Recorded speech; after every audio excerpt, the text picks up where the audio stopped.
పిఠాపురంలో జరిగింది తెలిసిందే.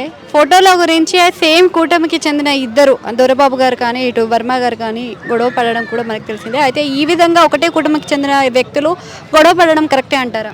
వాళ్ళ పార్టీలోనే వాళ్ళకి ఐకమత్యం లేదండి. ఎందుకంటే పార్టీనే సరిగ్గా లేదు. ఓన్లీ పైన నాయకులు, ఓన్లీ పవన్ కళ్యాణ్కి చంద్రబాబు చెప్తున్నాడు, ఏమంది ఇస్తున్నాడు ఏం కథ తెలియదు, ఒక మినిస్టర్ పదవి మళ్ళీకేస్తే ఎలా చెప్తే అలా వింటున్నాడు అని చెప్పి చేస్తాడు అంతే తప్ప వాళ్ళకి రాజకీయం గురించి పైన అధికారులకు తెలియదు. కార్యకర్తలకు ఏం తెలుస్తుంది, వాళ్ళ శిష్యులకు ఏం తెలుస్తుంది? మెయిన్ పాయింట్ చంద్రబాబు ఎలా చెప్తే అలా ఒక మినిస్టర్ పదవి డిప్యూటీ సీఎం వేశాడు. చంద్రబాబు ఏం చెప్తే అది ఏ స్క్రిప్ట్ ఇస్తే అది పవన్ కళ్యాణ్ చేస్తున్నాడు. అంతకుమించి అయితే తప్ప ఏం లేదు.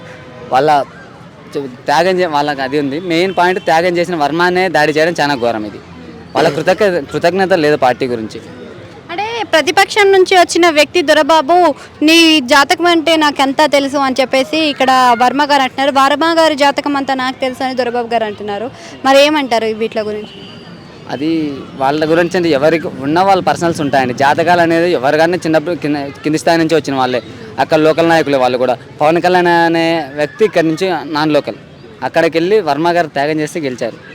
అదే అంటే ఈ విధంగా మాట్లాడుకొని ఈ విధంగా గొడవలు పడుతుంటే మరి అధిష్టానం ఏ విధంగా స్పందిస్తుందంటారు? అధిష్టానం నోరు లేదండి, చెప్తున్నా కదా. వాళ్ళు దోచుకోవడానికి తప్ప ఏదానికి పనికి రావట్లేదు. ఇప్పుడు ఇలాంటి జరిగింది ఏంది పట్టించుకోవట్లే, ఏది చూడట్లే, కనిపించట్లే. అధిష్టానానికి దోచుకోవడానికే ఉన్నది టైం. అంటే ప్రతిపక్షం వ్యతిరేకించాల్సింది పోయి సొంత పార్టీలోనే వ్యతిరేకత మొదలైతే మరి ఇప్పుడు ఏదైతే ప్రతిపక్షం ఉందో మరి ఏ విధంగా తీసుకుంటుంది అంటారు దీన్ని?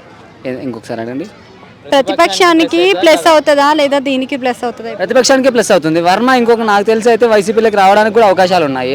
ఎందుకంటే సొంత టీడీపీ నుంచి పోటీ చేయాలనుకున్నాడు. చంద్రబాబు మాట నమ్మి పార్టీ నుంచి సీటు త్యాగం చేశాడు. ఎమ్మెల్సీ ఇస్తారనుకున్నారు.